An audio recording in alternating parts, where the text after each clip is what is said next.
बिस्मिल्लाहिर्रहमानिर्रहीम। अस्सलामुअलैकुम। नवीद इरशाद dairy farm तो हाज़िर है। उम्मीद करदा सब दोस्त खैर आफियत नाल होणगे। अच्छा जी, अजकल मुल्क दे हालात दे बारे विच गल करांगे ते डेयरी दे बारे विच गल करांगे। मुल्क दे हालात इन्ने ख़राब हो चुके ने, बिजली दे बिल इन्ने ज़्यादा आंदे ने ते डीजल पेट्रोल महंगा होने की वजह नाल डेयरी ते बहुत ज़्यादा असर हो रहा वा। दुध का रेट है कोई नहीं गा बिल्कुल भी, ते दुध दे रेट विच डेयरी इस टाइम नहीं चल सकता। कंपनी वाले जेड़े इस टाइम दुध नहीं चुक रहे। साडा दुध अज भी नहीं चुकया गया, वैसे चिल्लर दे विच पिया, वो सानू उल्टा नुकसान हो रहा वा। बिल बिजली का बहुत ज़्यादा आंदा, कमर्शियल मीटर आ फिर चिल्लर का, तो एक दिन छड़ के दूसरे दिन दुध चुकन आते आ, क्योंकि डीजल पेट्रोल महंगा होने की वजह नाल कंपनी वाले भी अपना लॉस करन बचाने की बजाय, अपनी बचत करन की बजाय फार्मर नू काफ़ी सारा लॉस दिंदे पे आ। भी एक दिन दुध चुक लिया, एक दिन ना चुकिया, तो एक दिन का नागा करते पे आ।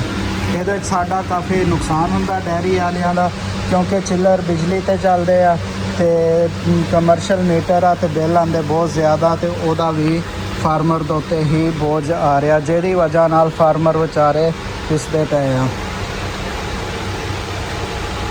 इस वास्ते फार्मर हजरात वास्ते काफ़ी मुश्किलात का सामना वा। मुल्क के हालात वैसे ख़राब आ बहुत ज़्यादा, पता नहीं की बनेगा मुल्क का। तो फार्मर जोड़े आ वो काफ़ी जोड़े फार्मर वो फार्म नू ख़त्म करते जाते हैं, डेयरी के हालात अजकल बहुत ख़राब ने। तो अजकल जोड़ा है डेयरी फार्म ख़त्म करके लोग मीट वाली साइड पर आते पे, गोश्त वाले यानी कि बच्चे वगैरह पा के वो सेल करते पे। वो ज़्यादा बारे बच्चों वाला काम जोड़ा हैगा, तो डेयरी वाला काम जोड़ा अजकल रहिंदा जांदा। तो जोड़े नवे दोस्त हैगे आ फार्म बनाना चाहते आ, वो सोच समझ के इन्वेस्ट करन। मेरी तरफों ये इन्फॉर्मेशन आ। अजकल मुल्क के हालात जोड़े हैगे चलते पे आ, आए दिन डीजल पेट्रोल का रेट बढ़ा देंगे आ, कंपनी वाले अपना लॉस करते नहीं, फार्मर के उत्ते बोझ पा देंगे आ। अज भी दुध नहीं चुकया, कल चुकणगे, परसों भी इन्होंने दुध नहीं सी चुकया, एक दिन छड़ के एक दिन दूसरे दिन आते आ दुध चुकन।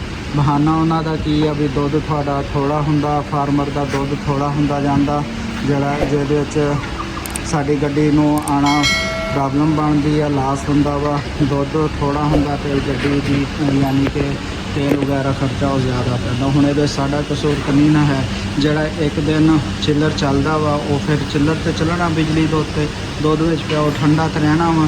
तो अगर ठंडा ना रखिए दुध खराब हो जाता, फिर भी कंपनी वालियां ने नहीं चुकना, वो तां भी फार्मर के उत्ते काफ़ी सारा बोझ आ।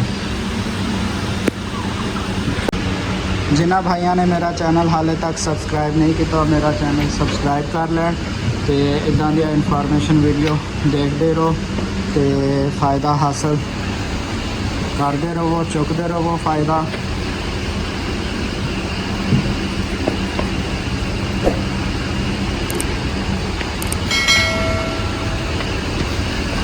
तो साडियां मिल्किंग वालियां गावां, सहीवाल की गां, ये हैगी फ्रीजन नस्ल की गां, तो ये वाली जी खड़ी है ये जर्सी आ। तो इधर सारिया ये बच्चियां वा। हुण माशाअल्लाह मौसम सैट होंदा जांदा, तो ये हीट च आंदियां जांदियां वा बच्चियां, तो इन्हां दी जिहड़ी है सीमिनेशन जिहड़ी है वो होंदी जांदी है। इन्होंने सीमन रखी दा वा, तो काफ़ी इंशाअल्लाह देखो अगा हुण की बनदा। साडा अपना हुण यही कोशिश है डेयरी ख़त्म करके मीट वाली साइड पर आइए। डेयरी के अजकल कोई फ़ायदा नहीं गा, यानी कि दुध का रेट है ही नहीं।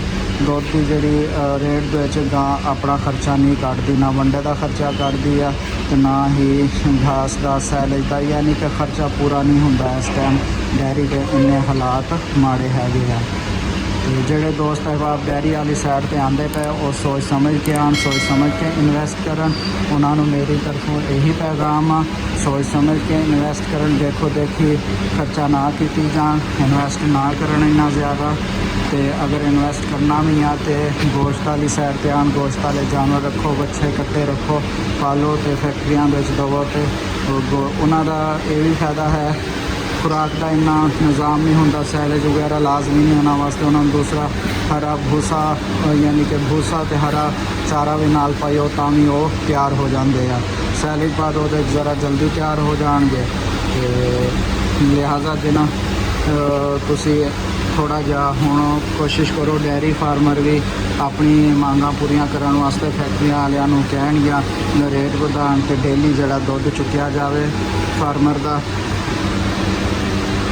ਤੇ ਫੈਕਟਰੀਆਂ ਵਾਲਿਆਂ ਦੇ ਵੀ ਹਾਲਾਤ ਕਾਫੀ ਖ਼ਰਾਬ ਆ, ਉਹ ਆਪਣੀ ਜਗ੍ਹਾ ਤੇ ਪਿੱਟਦੇ ਆ ਫੈਕਟਰੀਆਂ ਵਾਲੇ। ਤੇ ਇਸ ਵਾਸਤੇ ਡੈਰੀ ਦੇ ਹਾਲਾਤ ਕਾਫੀ ਖ਼ਰਾਬ ਹੁੰਦੇ ਜਾਂਦੇ ਆ। ਤੇ ਜ਼ਿਆਦਾਤਰ ਦੁੱਧ ਦਾ ਜ਼ਿਆਦਾ ਮਸਲਾ ਵਾ, ਕਿਉਂਕਿ ਖ਼ਰਾਬ ਹੋਣ ਵਾਲੀ ਚੀਜ਼ ਆ, ਬੰਦਾ ਇਹਨੂੰ ਸਾਂਭ ਵੀ ਨਹੀਂ ਸਕਦਾ। ਹੁਣ ਇੱਕ ਦਿਨ ਚੁੱਕਦੇ ਆ, ਇੱਕ ਦਿਨ ਨਹੀਂ ਚੁੱਕਦੇ। ਜਿਹੜਾ ਦਿਨ ਨਹੀਂ ਚੁੱਕਦੇ ਉਹ ਸਾਰਾ ਦਿਨ ਚਿੱਲਰ ਚੱਲਦਾ, ਉਹ ਫਿਰ ਬੋਝ ਸਾਡੇ ਉੱਤੇ ਆਉਂਦਾ, ਬਿੱਲ ਦੇਣਾ ਪੈਂਦਾ ਸਾਨੂੰ ਕਾਫੀ ਜ਼ਿਆਦਾ।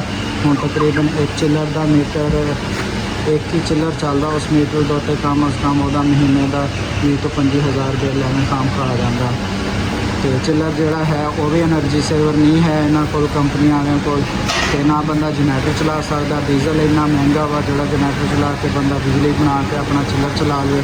ਤੇ ਸੋਲਰ ਵੀ ਕਾਫੀ ਕਾਸਟਲੀ ਪੈਂਦਾ, ਉਹ ਵੀ ਹੁਣ ਯਕਦਮ ਬੰਦਾ ਇੰਨਾ ਖਰਚਾ ਨਹੀਂ ਕਰ ਸਕਦਾ, ਸੋਲਰ 'ਤੇ ਵੀ ਨਹੀਂ ਆ ਸਕਦਾ। ਤੇ ਬਹੁਤ ਵੱਡਾ ਯੂਨਿਟ ਲਾਉਣਾ ਪੈਂਦਾ ਫਾਰਮ ਵਾਸਤੇ ਸੋਲਰ ਦਾ। ਤੇ ਜਿਨ੍ਹਾਂ ਭਾਈਆਂ ਨੇ ਮੇਰਾ ਚੈਨਲ ਹਾਲੇ ਤੱਕ ਸਬਸਕ੍ਰਾਈਬ ਨਹੀਂ ਕੀਤਾ ਉਹ ਮੇਰਾ ਚੈਨਲ ਸਬਸਕ੍ਰਾਈਬ ਕਰ ਲੈਣ ਤੇ ਵੀਡੀਓ ਨੂੰ ਫੁੱਲ ਵਾਚ ਕਰਿਆ ਕਰੋ, ਦੇਖਿਆ ਕਰੋ ਤਾਂ ਕਿ ਇਨਫੋਰਮੇਸ਼ਨ ਮਿਲੇ ਤੁਹਾਨੂੰ। ਓਕੇ, ਅੱਲਾ ਹਾਫਿਜ਼। ਅਗਲੀ ਵੀਡੀਓ ਦੇ ਨਾਲ ਮਿਲਦੇ ਹਾਂ।